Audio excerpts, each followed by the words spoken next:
Okay, so anyone else feel like they're getting bombarded with Amazon job ads these days? Seriously, everywhere you look, it's work at Amazon. But what's the deal, really? Today, we're going deep on this, digging into their actual hiring materials to see what they're really pushing on potential employees. It's fascinating, isn't it? It's like companies spend so much time crafting their image, and recruitment is a huge part of that. What they choose to emphasize speaks volumes. Totally. And right off the bat, it's all about the Benjamins. We're increasing wages. It's like the first thing you see on most of these ads. Which, let's be real, probably tells us they've been getting some heat about their pay. Especially with the job market being what it is these days, people have options. Exactly. And then there's this line that's like a tease. Wages currently posted don't reflect the increased rate. Ooh, sneaky. So you have to click through to find out how much more they're actually offering. Smart marketing, I'll give them that. So you do click through, right? And here's where it gets interesting. It's not just about warehouses and delivery anymore.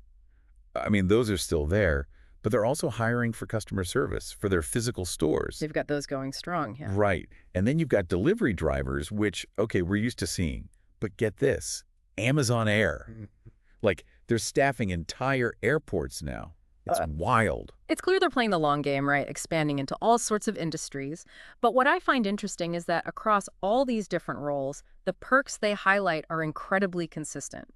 Flexibility, the whole competitive pay angle, benefits, of course. Which tells you what they think people care about most right now Right. when you're choosing a job. Exactly. It's a reflection of the current job market and what workers are prioritizing.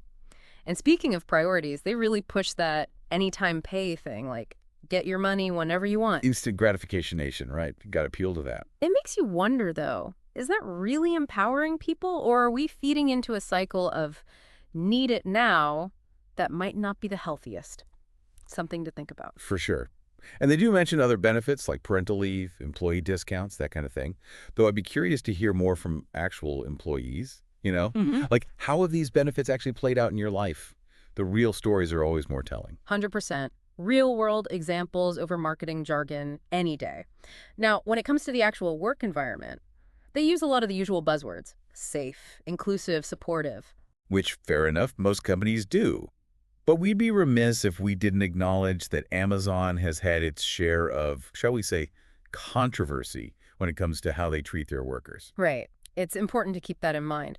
Though one thing that did stand out was their emphasis on multilingual support. Oh, interesting. Yeah, it suggests they're really trying to attract a diverse workforce, which could be a good sign depending on your own background and priorities. Definitely something to consider. Oh. And then there's the whole career advancement angle. Mm-hmm. What's interesting is they actually say, and I quote, even if it's outside of Amazon, which is kind of a weird thing to say, right? It's like they're acknowledging that people might not see themselves staying there long term, but they're spinning it positively. Like, hey, come get some experience, boost your resume, even if you move on.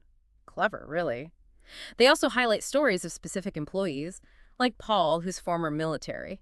Seems like they're trying to attract a certain type of worker, someone who values discipline and hard work. And speed is clearly of the essence, because they're all about getting you in the door fast. No resume or interview for some position. Which, again, could be appealing to some people who just want to get straight to work. But it does raise questions about how much they're really considering individual fit for the role versus just filling seats quickly. And the fact that they have an entire section on their site dedicated to alumni rehiring. What does that tell you? If they need a whole process for people to come back to Amazon, it definitely makes you wonder about those retention rates. So yeah, lots to unpack here. It's not just about the jobs themselves, but the image Amazon is projecting to potential employees. Exactly. It's all part of their overall brand strategy. So listeners, here's the takeaway for you. After this deep dive, what do you think? Does Amazon's pitch live up to the reality? What would you want to investigate further before clicking apply?